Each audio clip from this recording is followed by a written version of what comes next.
திரு பாலகுமாரன் அவர்களின் உடையார் பாகம் 2 பகுதி 21. அரசர் உடையார் ஸ்ரீ ராஜராஜ தேவர் அடிமை வீரர்களுக்கு சைவநெறி கதைகளை சொல்லுவார். திருத்தொண்டர் புராணமும் பேசுகின்றார். அரண்மனை வளாகத்திலேயே அவர்களை தங்கவும் வைத்து விடுகிறார்.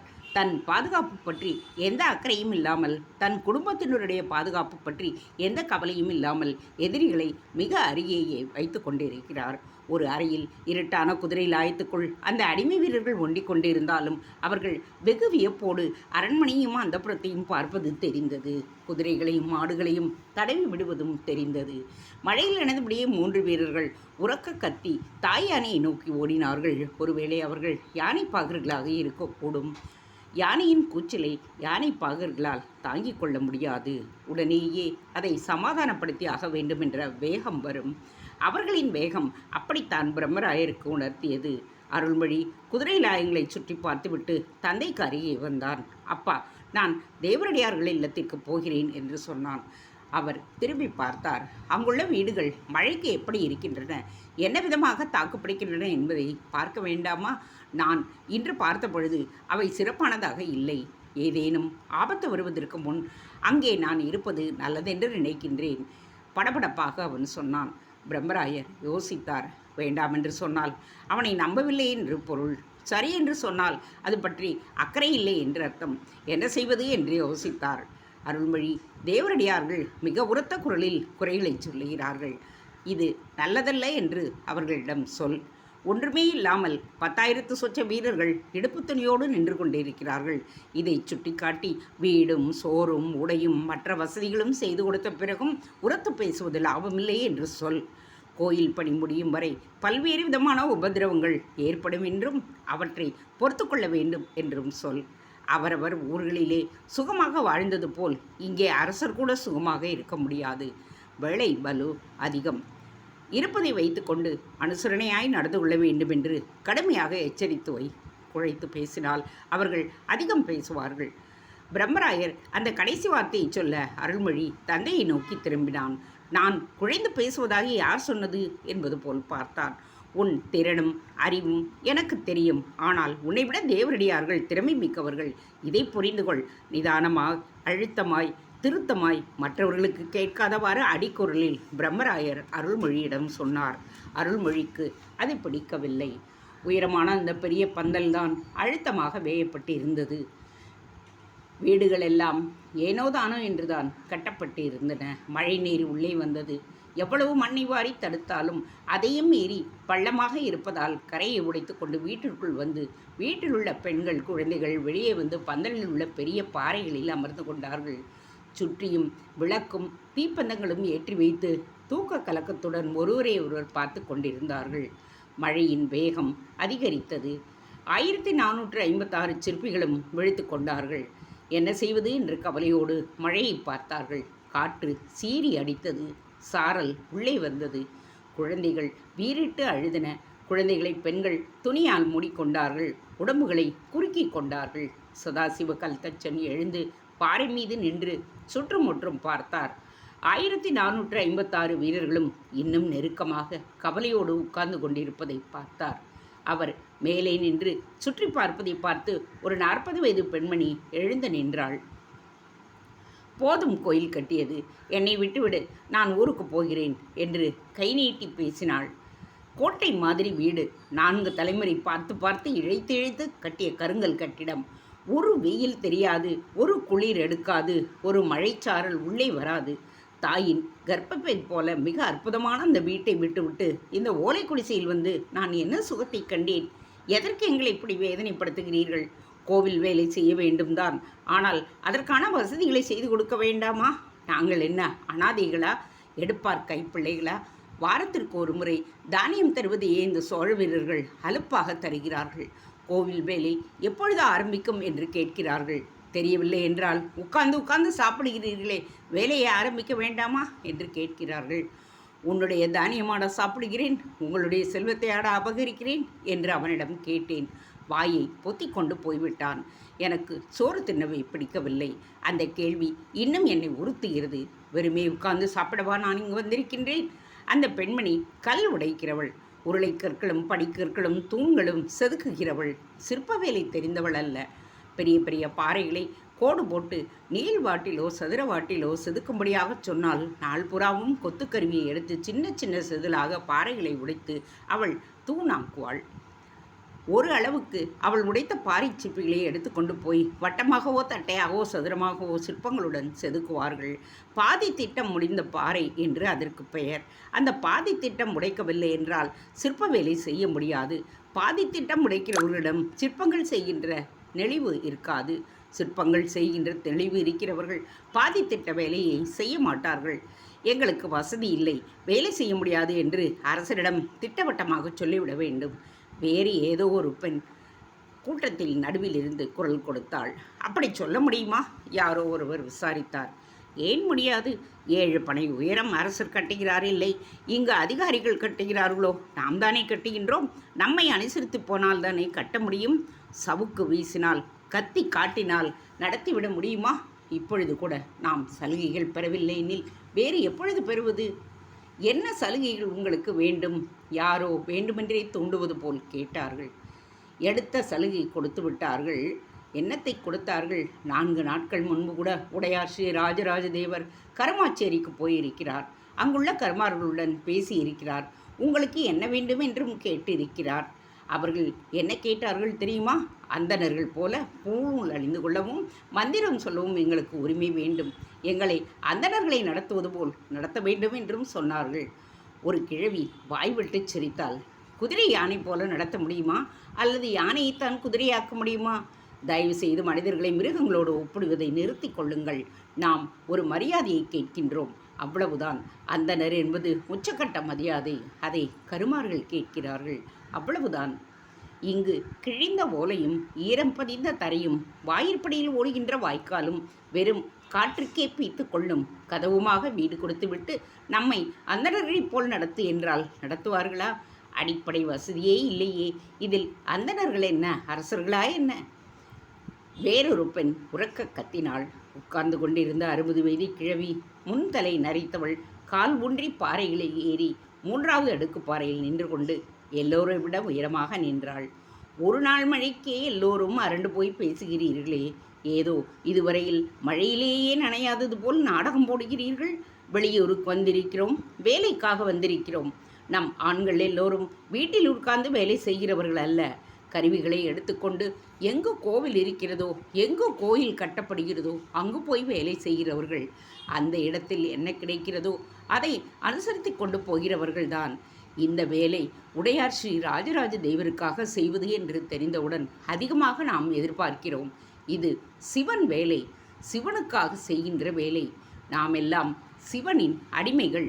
கூரையே இல்லாது போனாலும் கூட, உணவு கொடுக்காமல் போனாலும் கூட, வேறு எந்த வசதிகளும் இல்லாமல் போனாலும் கூட, வேலையை செவனை முடிப்பதுதான் நம் குலத்திற்கு அழகு, நம் குடும்பத்திற்கு அழகு.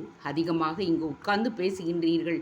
இந்த இடத்திலிருந்து நீங்கள் பேசுவது வெளியே போய் அரசருக்கு தெரிந்தால் அரசருடைய மனம் வேதனைப்படும்.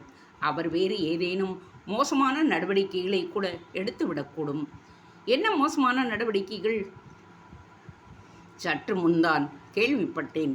10,000 வீரர்களில் பல பேர் சிற்பிகளாம். கங்க தேசத்திலிருந்து வந்திருக்கின்றார்களாம். அரசாங்கம் என்பது சாதாரண விஷயமல்ல. அரசர்களும் சாமானியமானவர்கள் அல்ல. இளவரசர் ஸ்ரீ ராஜேந்திரர் தேடி பிடித்து இங்கு ஆட்களை அனுப்பியிருக்கிறார். அவர்களுக்கு எந்த வசதியும் செய்யப்படவில்லை. ஏன் வசதிகள் செய்யப்படவில்லை? அத்தனை பேரையும் அரசர் கையோடு கூட்டிக் கொண்டு போயிருக்கிறார். அவர்களுக்கு நடுவே உட்கார்ந்து கதைகள் பேசுகிறார். திருத்தொண்டர் புராணம் சொல்லுகிறார். ஒரு நாளாவது நம்முடைய இடத்திற்கு அவர் வந்ததுண்டா? எவ்வளோ சீறினாள். இப்பொழுது உங்கள் பிரச்சனை என்ன? உடையார் ஸ்ரீ ராஜராஜ தேவர் உங்களுக்கு நடுவில் வந்து பேசவில்லை என்பதா? அல்லது இந்த மழைக்கு தகின்ற வசதி உள்ள வீடுகள் இல்லை என்பதா? அல்லது இந்த இரண்டுமேயா? அந்த கிழவி உறக்க கேட்டாள். எழிலி, தவ செய்து உட்கார். சதாசிவ கல்தச்சன் எழிலியை உட்கார வைத்தார். அவள் பாறையிலிருந்து கீழிறங்கினாள். எந்த மறுப்பும் சொல்லாமல் தரையில் உட்கார்ந்து கொண்டாள். அவள் பேசுவதில் நியாயம் இருக்கிறது. நாம் அழுத்து கொள்ளக்கூடாது. ஆனால் அதே சமயம் இப்படி இயற்கை சீற்றங்கள் ஏற்படும் போது குழந்தைகளோடும் பெண்களோடும் அவஸ்தைப்பட்டு கொண்டிருப்பதை அரசருக்கு தெரிவித்துதான் ஆக வேண்டும். நாம போய் தெரிவிப்பதா அல்லது அரசர் வரும்பொழுது சொல்வதா?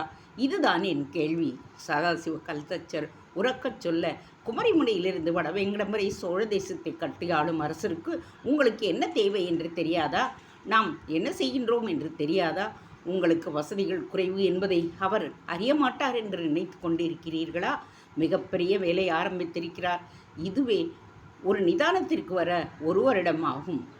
இன்று வேகமாக மழை பொழிவதால் நாம் தூக்கம் கெட்ட அலுப்பில் கோபமாக பேசுகிறோம். இந்த மழையில் நனைந்து பூமி குளிரும், சுள்ளென்ற வெயில் குறைந்து பூமியில் தகிப்பும் மறைந்து குளுமையாகும். காவிரியில் நீர் பெருக்கெடுத்து ஓடும், கால்வாய்களிலும் பொங்கி வழியும். தயவு செய்து விடியல் வரை பொறுத்து கொள்ளுங்கள், எல்லாமுமே சரியாகும். எழிலி உரத்த குரலில் கைகூப்பியபடியே பேசினாள். கூட்டம் அவளை உற்று பார்த்தது. அவள் சொல்வதில் உள்ள நியாயத்தை புரிந்து கொண்டது. சதாசிவ கல்தச்சன் எழிலியை பார்த்து மெல்லச் சிரித்தான். குடந்தையில் ஒரு கோயில் விமானம் கட்டிக்கொண்டிருந்த பொழுது விமான வேலை செய்து கொண்டிருந்த எழிலியின் புருஷன் கால் தவறி விழுந்து இறந்து போனான்.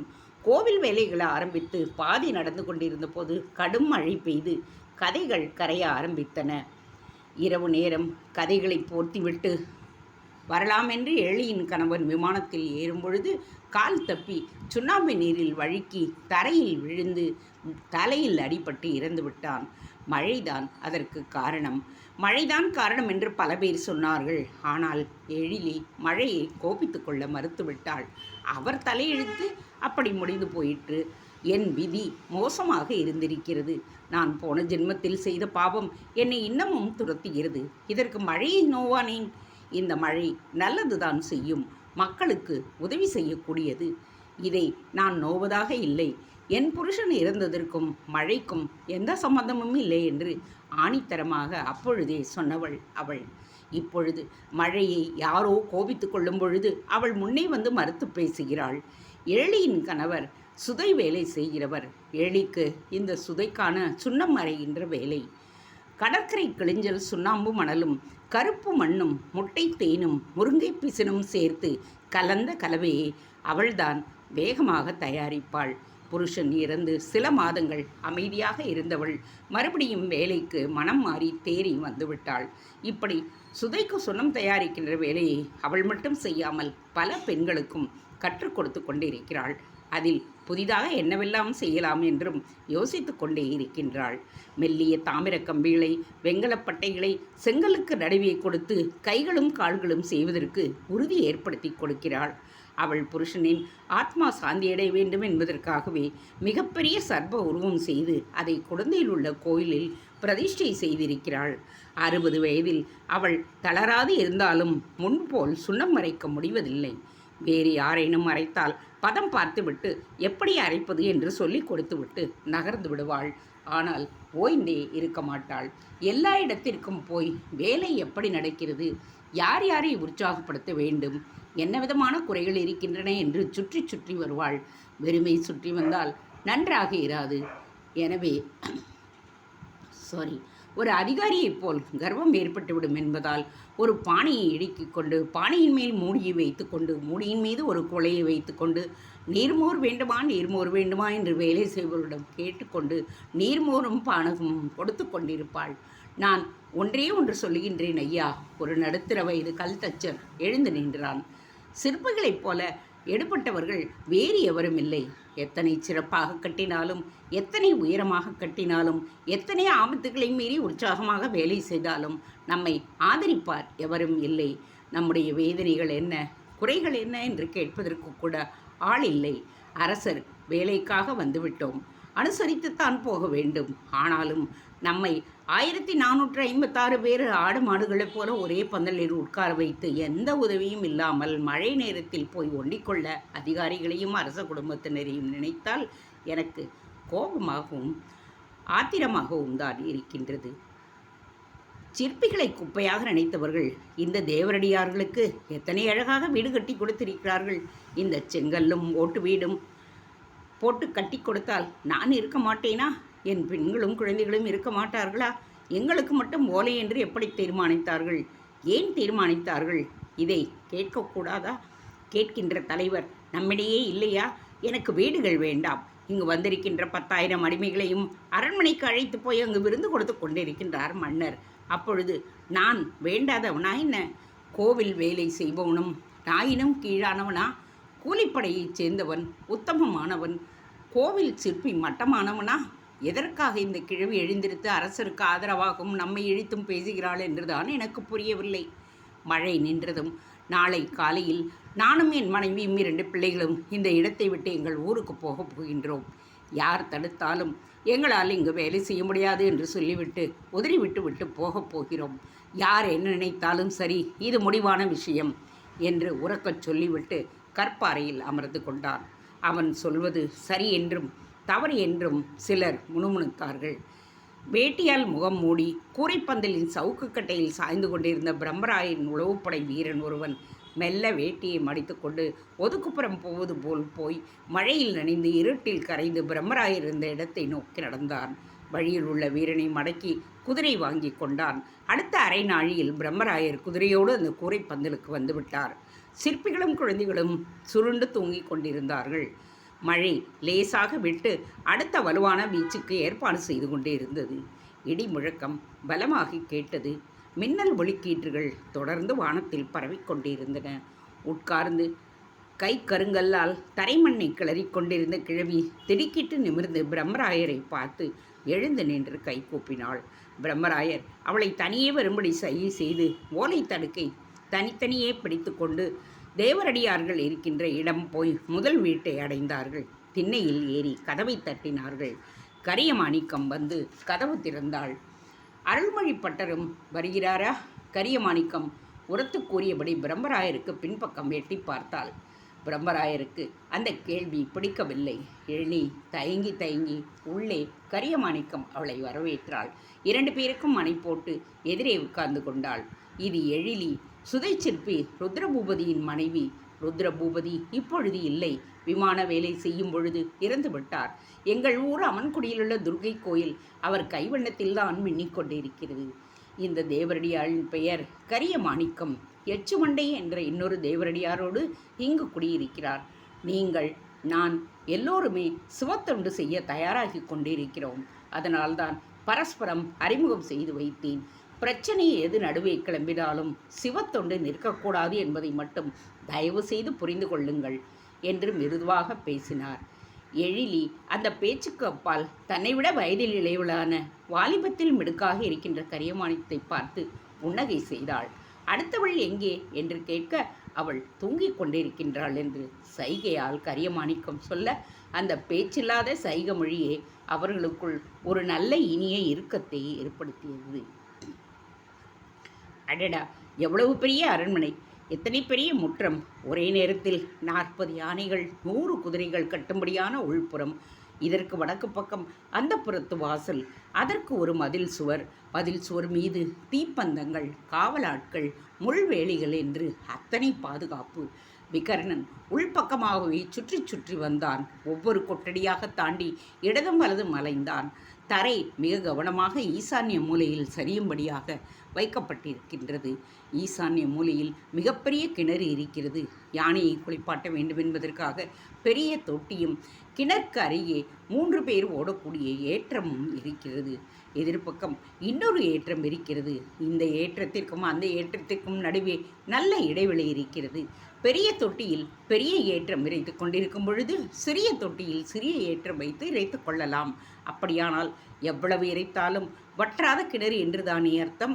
அப்படி வற்றாமல் இருக்க வேண்டும் என்பதற்காகத்தான் கிணற்றை ஈசான்ய மூலையில் வைத்து தரையில் கல் தடங்கள் அமைத்து பெய்கின்ற மழை ஜலம் முழுவதும் கிணற்றுக்குள் விழும்படி செய்திருக்கிறார்கள். குதிரைகளுக்கு சுவரில் வளையங்கள் வைத்திருக்கிறார்கள். யானை கொட்டடியில் வளையங்கள் முழுவதும் தரையில் அடிக்கப்பட்டிருக்கின்றன. யானை வளையத்தை இழுத்து சுவரை பாழாக்கிவிடும் என்பதால் வளையங்களுக்கெல்லாம் பாறைகளுக்கிடையே அடிக்கப்பட்டிருக்கின்றன. எல்லா வளையங்களுக்கும் எந்த பிசிறும் இல்லாமல் மிக நேர்த்தியாக அமைக்கப்பட்டிருக்கின்றன. யானை கட்டுகின்ற சங்கிலியை விகர்ணன் எடுத்து பார்த்தான். நல்ல பளபளப்பாக இருந்தது. சங்கிலி இரும்பில் கருப்பும் வெளுப்பும் மாறி மாறி தென்பட்டது. அதாவது சங்கிலியை அடித்து கோர்த்துவிட்டு அதை உறுதியாக்கி பழுக்க காய்ச்சி எண்ணெயில் இறக்கி வலுவேற்றி இருக்கின்றார்கள். இரும்பு வேலை அற்புதமாக செய்கின்ற ஆட்கள் யாரோ தஞ்சையில் இருக்கிறார்கள். குதிரை லாடங்கள் ஒரு இடத்தில் குவிந்து கிடந்தன. எல்லாமே பழைய லாடங்கள். அவற்றை எடுத்து பார்த்தான். யவன குதிரைகளுடைய லாடங்களுக்கு போடப்படும் லாடம் மேலாக இருந்தது. சோழ தேசத்தில் லாடங்கள் இல்லாமல் குதிரைகள் ஓட்டுவதில்லை என்று கேள்விப்பட்டிருக்கிறான். குதிரைகளை காடு மேடுகளில் வேகமாக துரத்த லாடங்கள் மிக அவசியம் என்று பலர் சொல்வதுண்டு. ஆனால் கங்க தேசத்தில் லாடங்களை உபயோகிப்பதில்லை. அரசர்களுடைய குதிரைகளுக்கு மட்டும் லாடங்கள் போடும் வழக்கம் சமீபமாக வந்திருக்கிறது. சோழ தேசத்திலும் இப்பொழுதுதான் ஒரு 10-15 வருடங்களுக்கு முன்புதான் லாடம் மாட்டுகின்ற அமைப்பு ஏற்பட்டது. இதை எருதுகளுக்குத்தான் முதலில் பயன்படுத்தினர். பிறகு குதிரைகளுக்கும் மாட்டினர். பாதங்களில் லாடங்களை பொருத்தியது போலவே சேனங்களிலும் மாறுதல்கள் செய்தார்கள். குதிரைகளுடைய வாய்ச்சீனங்களையும் முதுகில் அமரக்கூடிய படுக்கைகளையும் புரட்டி புரட்டி பார்த்தான். தையல் மிக அழுத்தமாக இருந்தது. தோல் எருமை தோலாக இருந்தது. 2 வார்களை இணைக்கும் இரும்பு வளையங்கள் மிக மழுவழுப்பாக இருந்தன. சில இடங்களில் அலங்காரமான குதிரை கண்பட்டைகளும் மாட்டப்பட்டு இருந்தன. விரலுகின்ற குதிரைகளுக்கு கண்பட்டைகள் கட்டி அனுப்புவார்கள் போலும். சில சவுக்குகள் இருந்தனவே தவிர வேறு எந்த ஆயுதமும் இல்லை. நீண்ட இரும்பு கம்பிகள் துருப்பிடித்தவைகள் சிலது ஓரத்தில் போடப்பட்டிருந்தன. ஏதாவது ஒன்றை எடுத்து கொள்ளலாமா, தேவையா என்று அந்த இரும்பு கம்பிகளை அவன் பார்த்தான். இல்லை, இவைகளை வைத்திருப்பதன் மூலம் தொந்தரவுகள் ஏற்படும் என்று கீழே போட்டுவிட்டான். ஒரு அங்குசம் கூட இல்லாமல் இங்கே வீரர்கள் வந்து தங்கப் போகிறார்கள் என்று அத்தனையும் வாரி போயிருக்கிறார்கள். இல்லையெனில் இத்தனை குதிரைகள் இத்தனை யானைகள் இருக்கிற இடத்தில் உடைகளும் ஈட்டிகளும் இரும்பு தடிகளும் இல்லாமலா போயிருக்கும்?